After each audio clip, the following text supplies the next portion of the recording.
Nearly 80% of the cannabis sold in the UK is now homegrown. 53 in here and 3 mother plants. Cannabis production is one of Britain's fastest growing industries.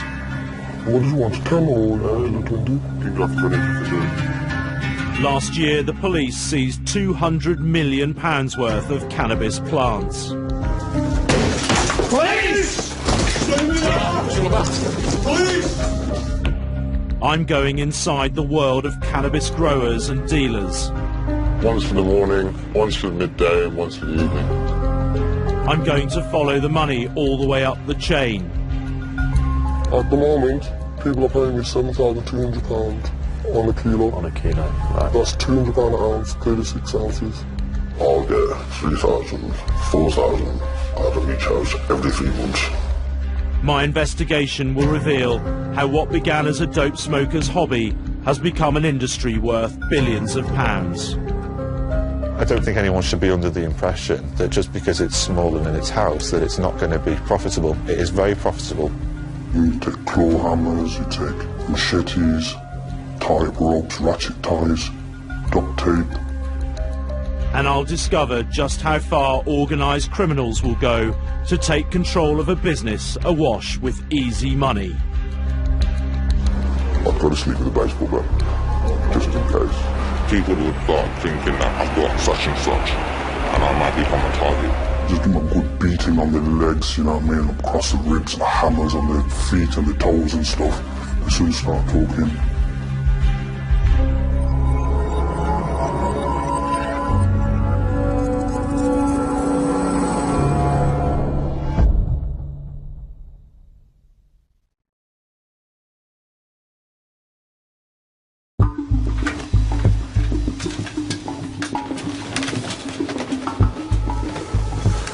Welcome. Thank you. So they're all different breeds? Yeah, all different breeds, different strengths, So this different type. Lemon skunk. This one is Kosher Kush. kosher kush. Over there I've got grapefruit, and then Dutch Delight. This is like pretty much a straight indica. Over here is the sativas, Chocolate Heaven at the back. These are all names of different strains of cannabis.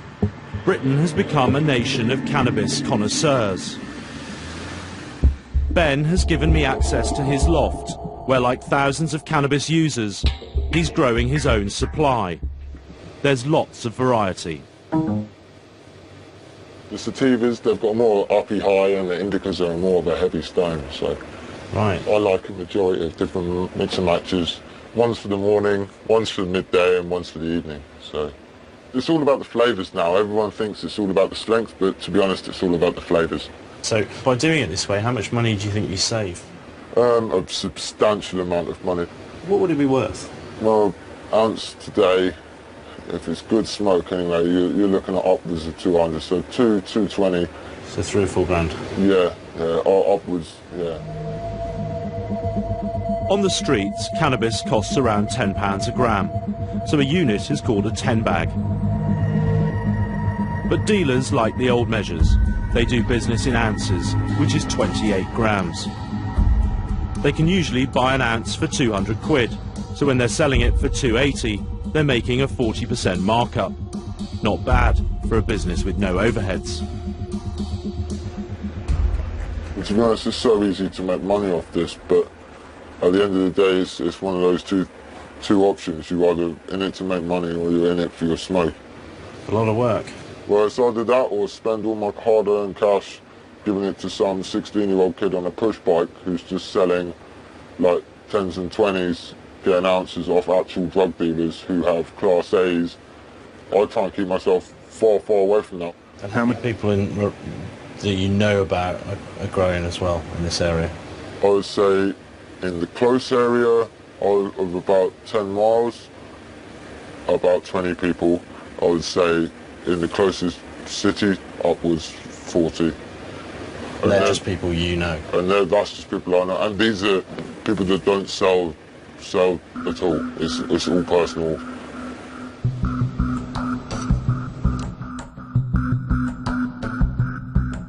Cannabis is the UK's most widely used illegal drug. Nearly 3 million people consume over 1,000 tons of it every year. 30 years ago, most of our cannabis was imported from Africa and the Caribbean. It was mainly hash produced from cannabis resin. Ian Oxley has been testing cannabis for 40 years. He's noticed a change in the source of the drug. Today, 80% of all cannabis consumed is grown right here in the UK. 30 years ago, it would have been 1 or 2 plants grown in a plant pot on a windowsill or in a greenhouse. Then in the late 80s, early 90s, we started to see the introduction of internal cultivation, controlling the light, the heat, the feeding, the watering. This has meant that cannabis smokers are consuming a quite different product. So instead of having leaf material and the odd flowering plant, what they're generating now is female flowering plants with no seeds, which is the basic definition of skunk.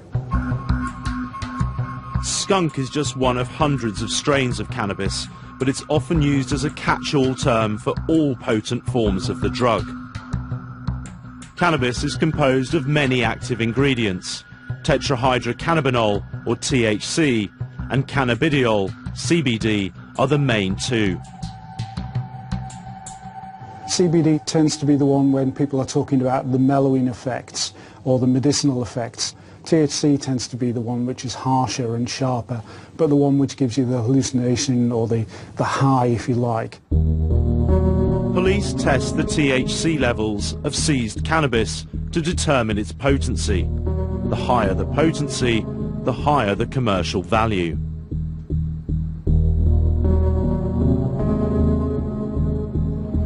You will be executing Misuse of Drugs Act warrants in relation to cannabis cultivations. The number of cannabis farms being uncovered by police is on the up. As you're all aware now, cannabis cultivations are linked to organised serious crime. To get an idea of the kind of places being used as cannabis farms, I'm out with Merseyside Police on their early morning drug raids. We're going to pull up outside the address. These officers here are going to force entry into the premises if necessary. Once they're in and secured, and we'll conduct a full search of the premises. The police say they're now busting an average of 28 cannabis farms a day around the country. Police! Stay with us! Police! They're being run by all sorts of different people. Is there a typical grower, would you say, from your experience? No, anyone. Anyone? Yeah. You had a 67-year-old the other week? 67-year-old. Increasingly, though, the police are finding farms inside residential properties.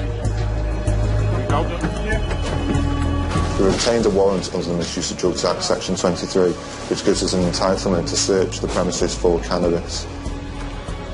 Oh, what have we got here? Right, well, evidence of cannabis cultivation fairly recently, from what I can see. I mean, the filter is still in place with the extraction, ducting, and then all around plants that have very recently been harvested. And in a box over here, we have several neatly packaged bags of dried cannabis, presumably for sale. They all look to be identical weights to me. There's 1, 2, 3, 4, 5, 6, 7, 9 or 10 bags of dried cannabis there. Each one's about £200, so right there's a couple of grand's worth of dried cannabis ready for sale. A 29-year-old man was arrested here for growing cannabis for sale.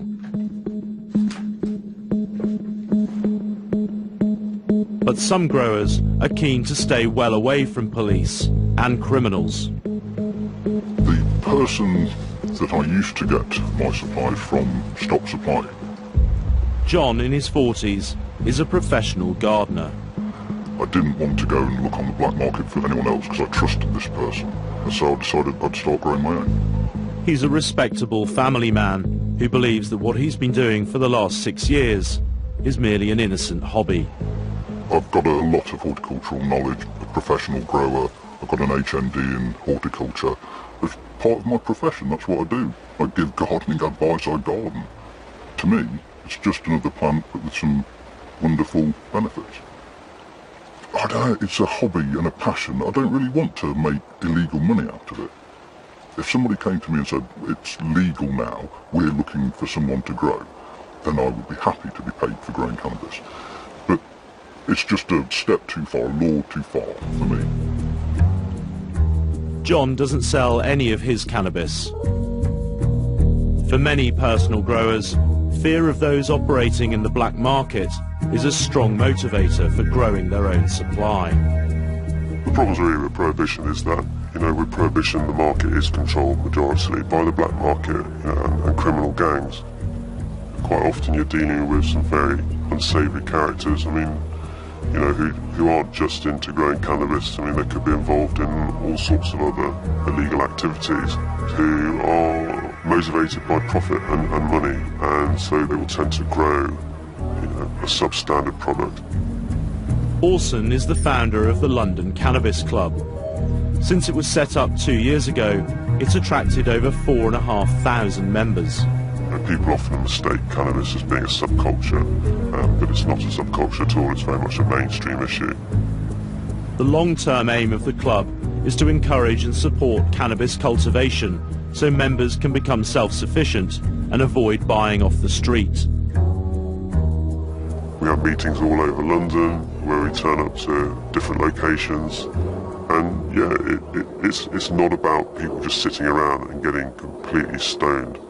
That's not what happens. It's about people talking about ideas, discussing research, yes, using cannabis, eating good food, talking about politics.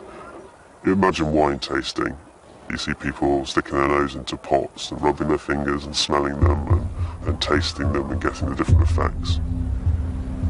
There's been a massive explosion over, I suspect, the last 5 years. There's always been cannabis growers in the UK for many, many years. But now I think more and more people are choosing to grow their own.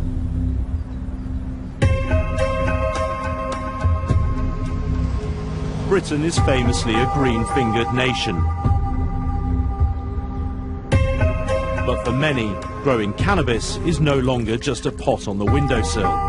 The development of indoor hydroponics and the availability of information on the internet have transformed the UK's cannabis production. Hydroponics itself, the technology, has arguably been primarily developed for food production. You can point particularly to the Dutch system, where they don't have a huge amount of land, but they have quite a large population, so there's lots of indoor agriculture, lots of growing of fruit and vegetables and edible plants in greenhouses. And a technology that works for tomatoes, of course, also works for cannabis plants. Well, this is a hydroponic shop that I found online. It's one of about 50 within an hour of my house, and it purports to sell everything you could possibly need for growing plants indoors. So if I wanted to grow plants in, say, my spare room or my loft, would you have everything that I needed here to do that? Yeah, we've got everything here. We've got lights, the tents, the system, everything for your electrics, your soils, your medium, nutrients, additives, anything really for growing indoors. So you can grow everything from like tomatoes, chilies, anything. Cannabis? Can't really talk about that due to the law and the Misuse of Drugs Act. After that came in, we can't actually discuss anything regarding cannabis, I'm afraid. Right, OK. So if I was setting up myself tomorrow, let's say, and I know nothing about it, what would you recommend that I begin with? It can go from as basic as soil in a pot to as complicated as aeroponics. And the more technical, you could get bigger crops or bigger yields. So I'd have bigger tomatoes? Oh, bigger tomatoes, yeah, for sure. Tastier tomatoes? Indeed. But, yeah, obviously, can't say anything about cannabis. Come over here, I'll show you one of the largest tents we do. So this is the green room? Yeah, this is a 2.4 grow tent. Pretty big, got the air-cooled lighting in there. 600-watt parabolic. Got all your ventilation and then just a little propagation unit in here. So is the idea with this that you put this tent inside your bedroom? Not necessarily a bedroom. Let's say your grow space, so it could be a garage, shed or wherever, or bedroom if you wish. And it would fit in there, literally pop together, kind of like a gazebo. and then jobs are good and you're away. Why do you need a tent? It just contains the light, any odours or smells, and it's just easier to control an atmosphere if it's controlled. So. Okay, odour and smell's a problem, is it? Yeah, with some things, it's just like, especially tomatoes, can give off a little bit of a horrible scent. I'm guessing then with all those things plugged in, this setup's going to cost quite a lot of money in terms of electricity just to run it. Yeah, depending on your energy supply, anywhere between 90 and £120. Per month? Yeah. And how many plants would you recommend putting in that? 40, at least. Is that a lot of tomato? I mean, was that what you would say? Yeah, you would get quite a lot of yield of tomatoes off that, I would say. Yeah, if you keep you going for a couple of months. A lot of salads. A lot of salads. How many of these have you sold in, say, the last couple of weeks? I would say just under 10 we sold these. We sell more of the smaller tents than we do the larger tents. The larger tents don't really go as quick as the smaller tents. This is a metre square tent. As a starter, this tent would be perfect. There's enough in here to do at least 9 plants, I would say. How much does that whole setup cost me to put in my house? You're looking at anywhere between upwards of £400 to about £1,000. A large tent will set you back £4,000. Even if that produced the very finest tomatoes flat out for a year, a keen salad grower would struggle to break even. But stick some cannabis plants in there and you could expect to harvest around £100,000. When you look at those kind of numbers purely as a business, I think a lot of companies out there would be quite happy to be making that kind of return on their investment.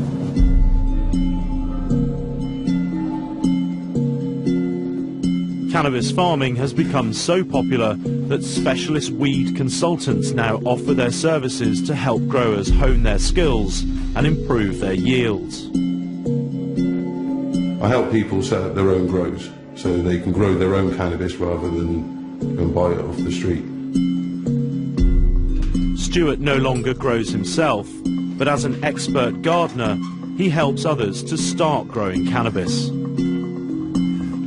I would say that I've set up 20 to 30 grows easily. You'll usually get a gift at the end of it. Somebody will bring round an eighth or an ounce or whatever, and I go, thank you very much. The potential for saving is astronomical, and the potential to actually make money from it is astronomical. A plant could be worth maybe £1,000, £1,500. Now, it won't buy you a Bentley, but it certainly makes life, especially at the moment, makes life a little bit easier to deal with. The biggest grow that I know of at the moment would be 18, 20 plants. That is a for-profit grow. That's a disabled person who is trying to supplement their meagre income. And they're really having a hard time with it at the moment with all the cuts and the disability benefits being cut. So they're growing to have some sort of quality of life. I've helped set up, I think, 5 or 6 grows in total where they've seen the potential for profit and they've gone, right, and then they've bought more tents and they've converted whole rooms, and it gets to that stage and then I walk away from that.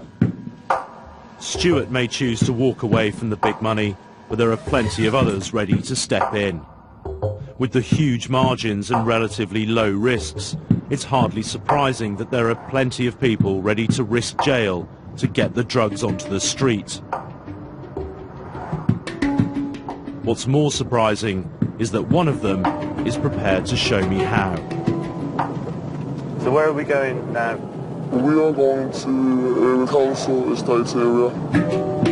This man has already served a 6.5-year sentence for cannabis cultivation, but it hasn't stopped him selling drugs. I've got different clienteles. I've got clients who do a 9 to 5 job, and they need to smoke, cannabis, whatever tickles their fancies. We're there to provide for them because the niche market there for them. Do you ever distribute in any of the sort of posher areas of town? Oh yeah. But the posh areas, the more into the A class. I'm supplying them the coke, the MDMA, ecstasy. Do Do they ever take a bit of cannabis as well? Yeah. This is a customer now, is it? Yeah, it's a customer. Okay. This is one of the dealer's most trusted customers.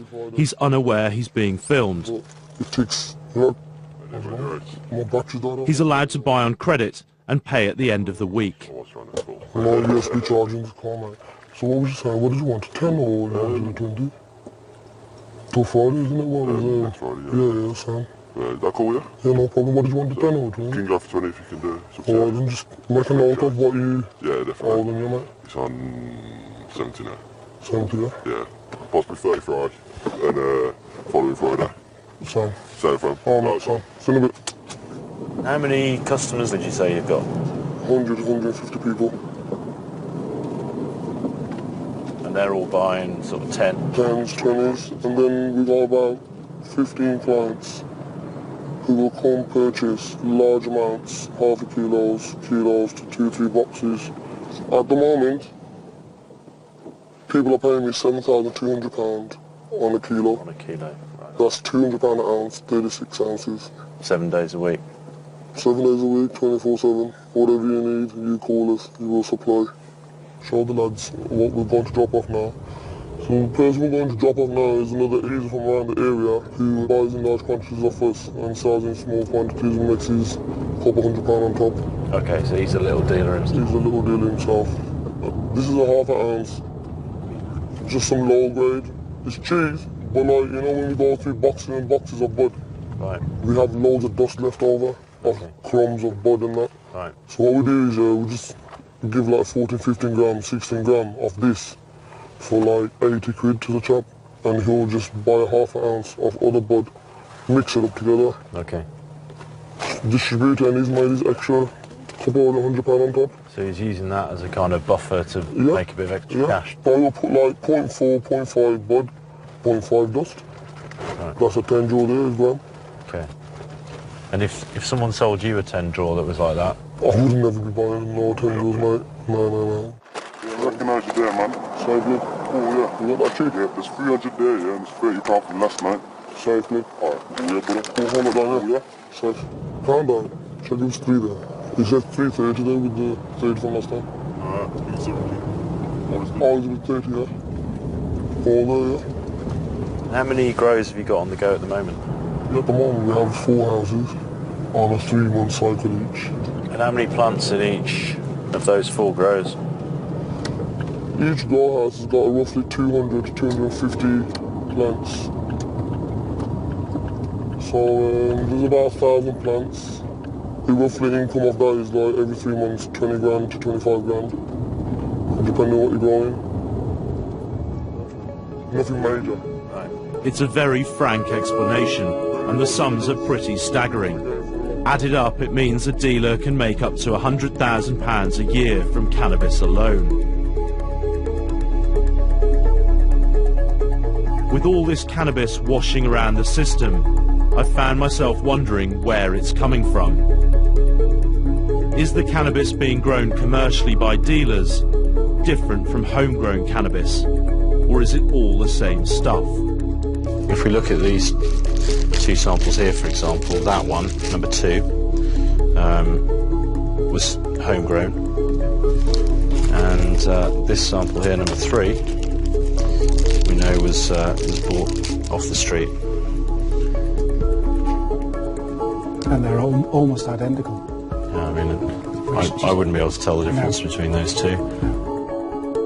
We've sourced different samples of cannabis off the street and from hobby growers all over the country. Do you see any great difference between the stuff that we know was bought on the street and the stuff that was homegrown? Certainly there's a great overlap between what's being bought from the street and what people are producing at home. Now that could be, of course, that what we're seeing on the street is somebody else's homegrown. Right, so it's homegrown surplus. So it's homegrown surplus, which is then put into the street. So in actual fact, whether we're dealing with street imported or street homegrown, we don't know. So anyone buying cannabis off the street would find it hard to know whether it had been commercially produced or grown by someone in their loft and then sold on to the dealers. have this idea of a slippery slope. Once you realise you can make some money, there may be a temptation for some growers to get more involved in the commercial side and to end up feeding into the established market, despite the initial intentions of being separate from the real dealers. There's a funny irony in this, that a lot of cannabis growers who said the reason they got into growing in the first place was that they didn't want to have to deal with criminals, have ended up growing more than they need for their own personal use, and then when they come to sell it, they have to sell it not just to the dealers they were avoiding, but the bosses of the dealers. So in the end, they're now doing business with more hardened criminals than they wanted to avoid in the first place. And it's the hardened criminals who are the real threat to the users, the growers, and the public in general who find themselves caught up in their violence. And some of them are very violent indeed.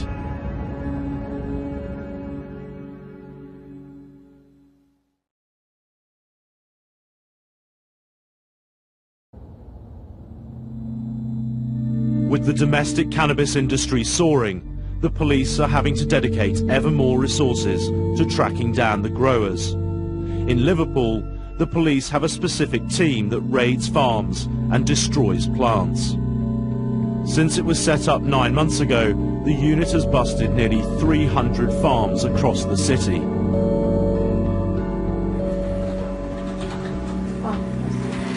This is grow room 1, contains 18 plants within a tent. Increasingly, the farms are hidden inside innocent-looking private houses. Right, this is the next grow room. It contains 18 plants. As you can see, the window's been boarded up. Grow room 3. This house has been entirely turned over to cannabis cultivation. 71 plants are spread across 4 rooms. Criminals often use more than one house to grow cannabis in, so the police dismantle the growing equipment and look for evidence that might lead them to other farms. For 71 plants, how much is that worth, would you say, ballpark? Well, it varies, but you're probably looking between £700 and £1,000 a plant. So it's about 50 to 70 grand's worth of marijuana in there? Yeah, at least, yeah. Mm. Is this fairly typical of the kind of things that you're dismantling at the moment? Yeah, it is. It's really common. You're getting at least 2 a day, sometimes even more. And it is, you saw the state of the house. It is what the criminals are doing these days. Merseyside police are busting farms like this twice a day. They may not be industrial-sized units, but since setting up in January, the cannabis dismantling team have seized £22 million worth of cannabis plants. Across the country, they report they've destroyed £200 million worth of cannabis. But if Liverpool is anything to go by, that figure could be even higher. This type of setup here is typical of the cannabis cultivations that we're seeing now. And these organised crime groups are going away from large commercial sites with, say, 300 or 400 plants to something like this. They'll have 10 dwelling houses in a community with 30 plants in each, which will give them the same yield and the same profitability. It's hard to believe that this has a direct link to an organised crime group. Yeah, absolutely it does. What will happen is these groups will actually steal each other's crops at times. That will then result in factional disputes over cannabis cultivation. That will then lead to firearms discharges, serious assaults and violence. But that all happens within our communities.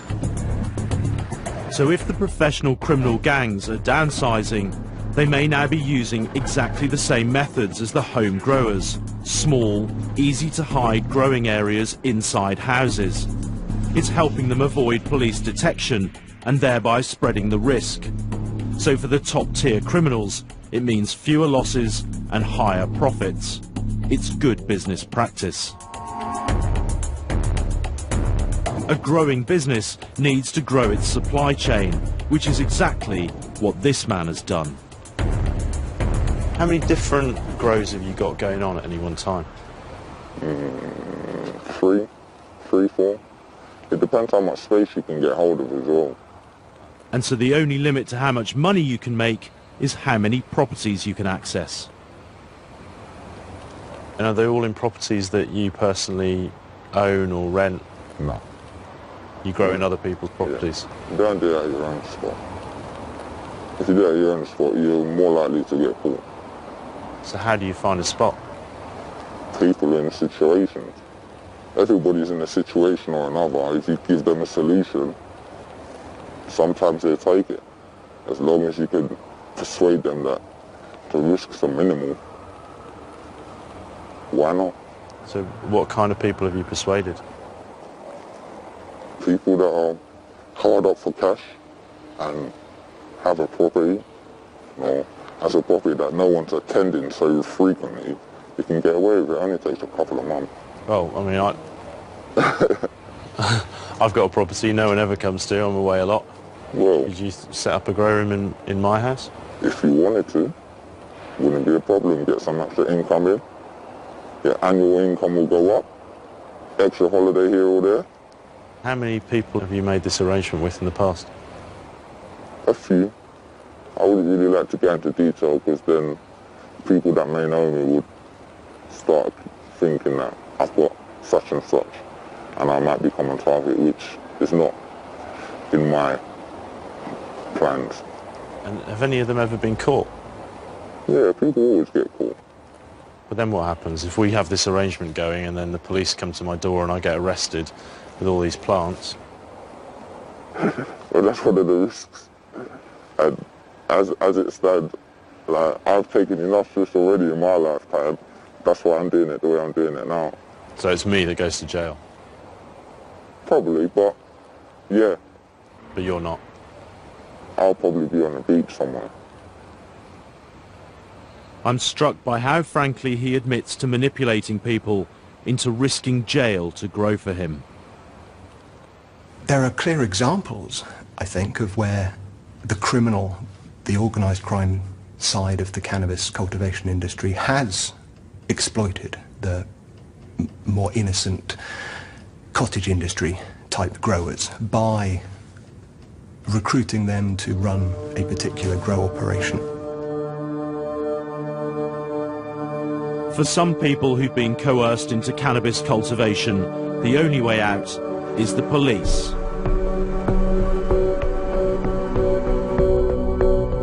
There are some people who are growing cannabis who are doing it because they're being pressurised. And initially, whilst they may have thought they could either get away with it or they could put up with the pressure, it's got to a point where actually the level of criminality they're now being asked to become involved in has become too much. And at that point, they've made that decision that they're no longer willing to do it.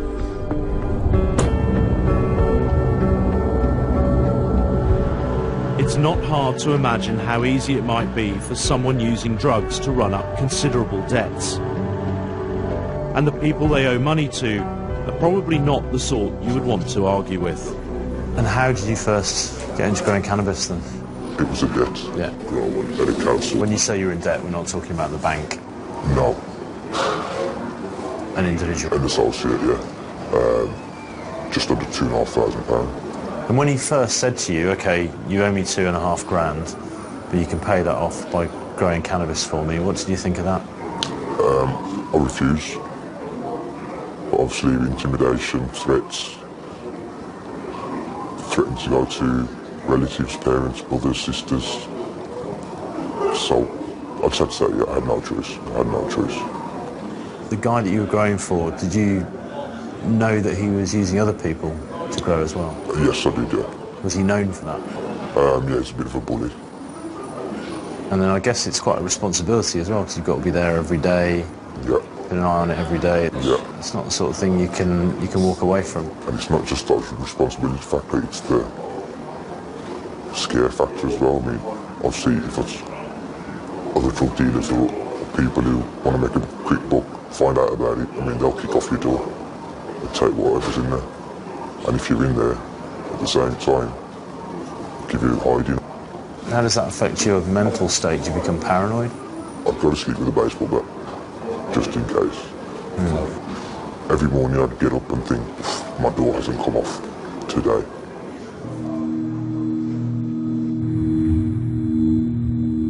More and and more criminals are attracted to cannabis farming by the potential to make serious money. And unsurprisingly, with that comes violence. But flashing money around also attracts attention. So how do the guys at the top of the chain manage to disguise where their wealth is coming from?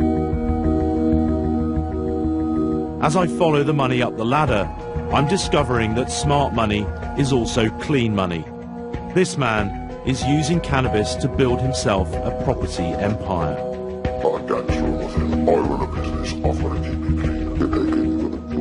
Years ago, he was growing cannabis himself, but now he owns a private property company, buying and letting out houses. He uses some of these properties to set up cannabis farms, but it's still a legal business, should the police come knocking. All I do is try the houses. We bought terraced houses for like 20, 30 grand out on. They paid off after the first 3 grows. They paid for. What's the perfect property for you to set up growing? Every purposes that you could do it in. We've done it. Business units, flats, everywhere. Any kind of property you can do it in. We've done it in over the years. So when you get a new property, the first thing you're looking to do is grow cannabis in it. As a lettings agent, if we look for where to grow rather than to get tenants in, or where tenants will be like to live or whatever. And how many grows have you got on the go now? Now there's about 7 houses, and I've got people who look after them. And how does the money work then? What kind of return do you get on your investment? I'll get 3,000 to 4,000 out of each house every 3 months. So 12 grand a year? That's just on one house. And you've got 7 houses? Yeah. So you're making 84 grand a year cash. And are you not worried then that properties that have got your name on could get busted by the police? It's happened. I'm a partner in the letting agency.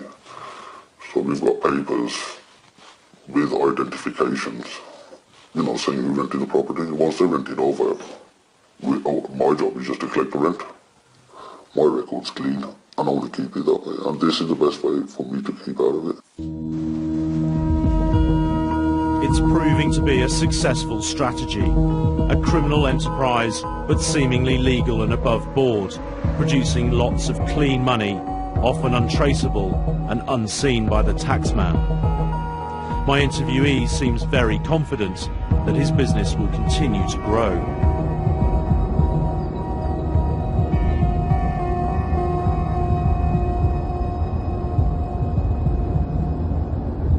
But like any business, there are always people looking to muscle in, and in the criminal world, that muscle can get physical. To avoid being busted by the police or rival gangs, Kay, who told me earlier how he sets up cannabis farms in other people's houses, is trying a novel approach. He started growing outside. Why even bother growing outside? You don't have to pay for electricity. You don't have to worry so much about the police kicking off a door because it's outside, and if they find it, no one's really going to get into trouble. And there's no better form of light than sunlight. Fuck, you know. That's where the first one was. Someone's gone and thieved the crop. So it was here, and someone's obviously came over the night time and taking the stuff.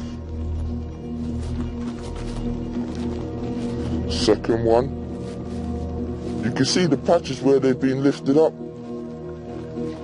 Fourth one gone. Fifth one gone. Little bastards had my thing away. Oh, well, let me check the last ones. Yeah, all gone as well. You can see that there was down there.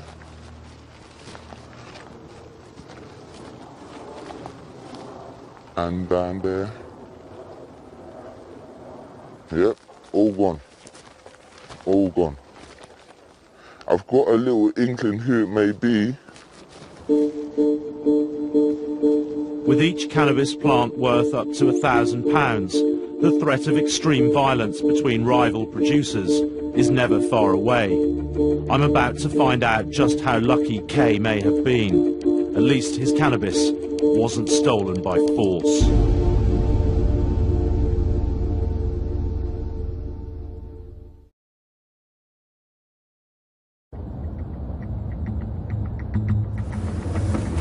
Just keep a good eye out for any firearms. Criminal cannabis cultivators have been changing their tactics to avoid detection.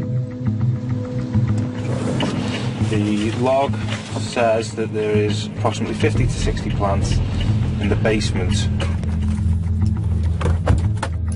Instead of big industrial-sized farms, many criminals are now hiding their enterprises in our communities and using residential homes to grow in.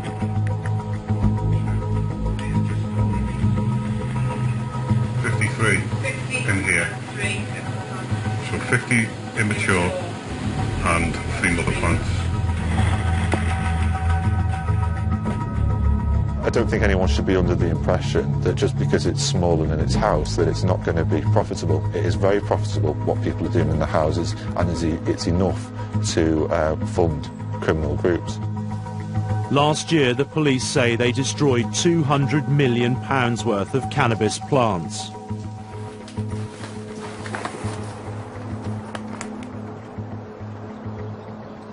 Organised crime groups are making money out of this and they're blighting society with their activities. So for me, the possession of cannabis, you can keep that to one side and look at the production of cannabis. That is funding organised crime groups, and I don't think any community would say that they're happy with that.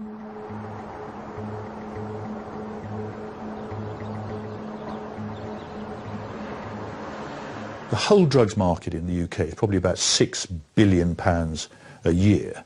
Now, if there are 2 to 3 million cannabis users, it's difficult to estimate exactly, but we're talking massive profits.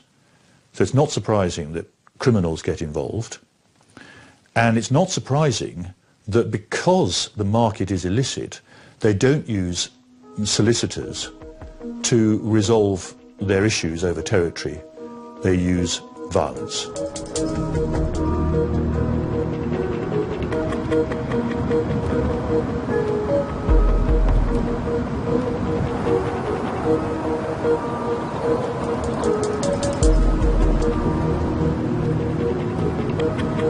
There does seem to be a very palpable fear amongst growers of the kind of people who are going to kick their doors in, who are coming to look for their cannabis to steal it.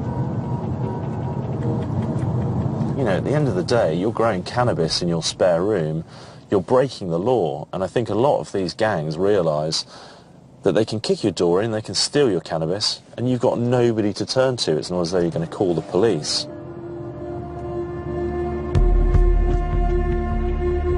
Getting inside the world of violent criminals is difficult.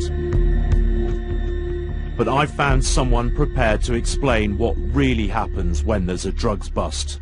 Not one carried out by the police, but by people like him. How would you describe your job, your profession, to me? Just got to do whatever is making money, basically, you know what I mean? But at the moment, there's a lot of people growing and everything, so it's easier work. It's like before we used to sort of, you know, go out and basically do like armed robberies and things like that, but you get high prison sentences.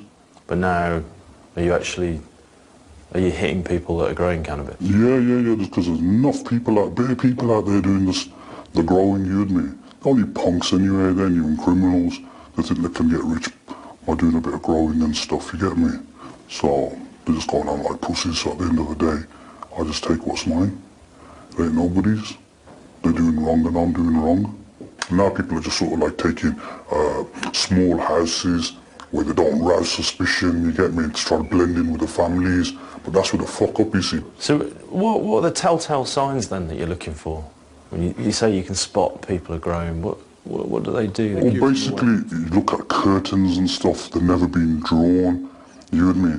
Bin bags ain't been put out, So if somebody's supposed to be living out white, they don't bring rubbish, you get me? And what do you do then once you get inside? What's the most valuable thing? Are you just after the cannabis, or do you want the lights and everything else? The lights are worth though as well, you get me? You know, sometimes it depends. For example, if you hit it at the wrong time and the plants are young and immature, then yeah, we take the lights and we take the grows, we take the chemicals, everything else, sell them on to Bay people, no problem whatsoever. But if it's a good crop, we just crop it, leave the lights behind, too bulky sometimes. And what's an average volume of cannabis that you get from a room? Well, easy blood, I mean, you're talking about one tent, right? You know, you're talking about 20 plants in there, easy. Yeah, decent size one, you're talking 4 key there. Right. Yeah. So a good hit for you, you'd expect to get around 20 grand. Yeah, but what it is, 20 grand's like the top market, but I got a man basically who just buys blind, you get me? And he's proper and he's like discreet, yeah? So he won't give me the 20, he'll give me less, but I know the money is guaranteed. Does it ever get violent? Ready for it? But did people fight back? Sometimes, yeah, but we just deal with them, you get me? And how do you deal with them? We just beat the shit out of them, torture them if we have to, you know what I'm saying? Really, the torture is like sort of really, because you want to know where things are, and where hiding money, and, you know, where the grows are and stuff. What kind of weapons do you take to a job with you? Anything, take claw hammers, you take machetes, you know what I mean? Tie up ropes, ratchet ties, duct tape, you know what I'm saying? If you're taking ratchets and duct tape and stuff like that, is that for tying people up? What's that? Yeah. Basically, yeah, sometimes they know where other people are doing things as well, so not just the plants we're going to take from one yard, possibly there might be 2 or 3 more places that they know about, because they look after different places, you get me? So I just have to give them a good hiding and get extra information. Right. Yeah. And what's your best torture technique for getting information out of people? All sorts of things like blocks of wood and stuff, you get me? You don't really want to like go OTT over them, because at the end of the day you just want the information out of them, you get me? Yeah, but you know, just give them a good beating on the legs, you know what I mean, across the ribs and stuff, like 2x2s, you know what I'm saying? Hammers on the you know, feet and the toes and stuff.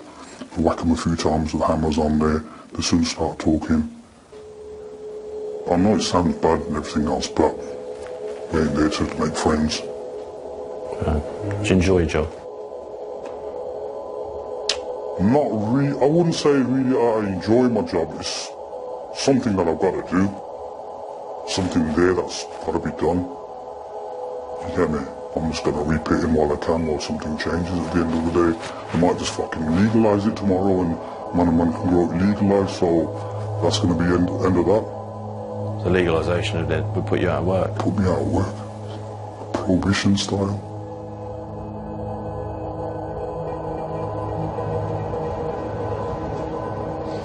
Through the whole of this investigation, I've been warned that there's a much darker criminal side to the cannabis industry, and I think I just came face to face with it. It's maybe not surprising when you consider the sums of money involved that a guy like him would move out of armed robbery into stealing cannabis. And actually, he's the ultimate deterrent, because when you think, who would you rather kicking your door down, him or the police? Well, I know which one I'd choose.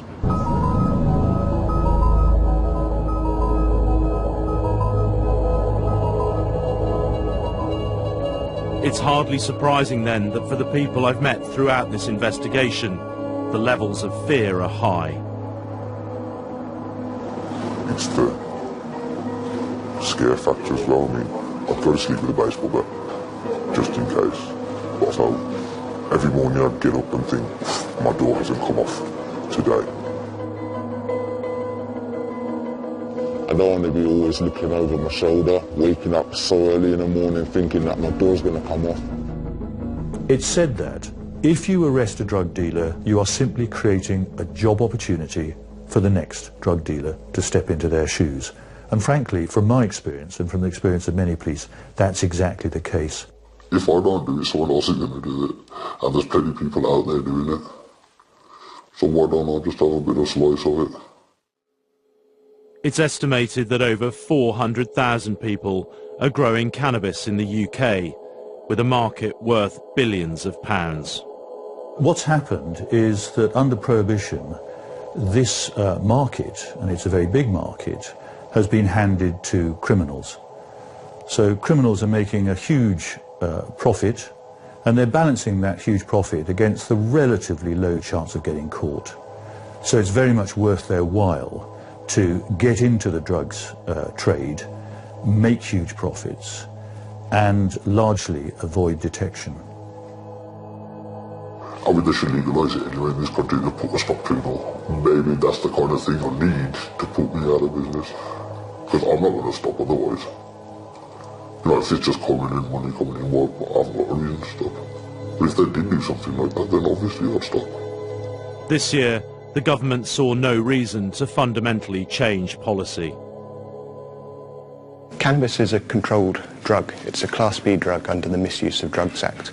There doesn't seem to be much appetite at the moment amongst the major political parties to even engage in debate about possible changes.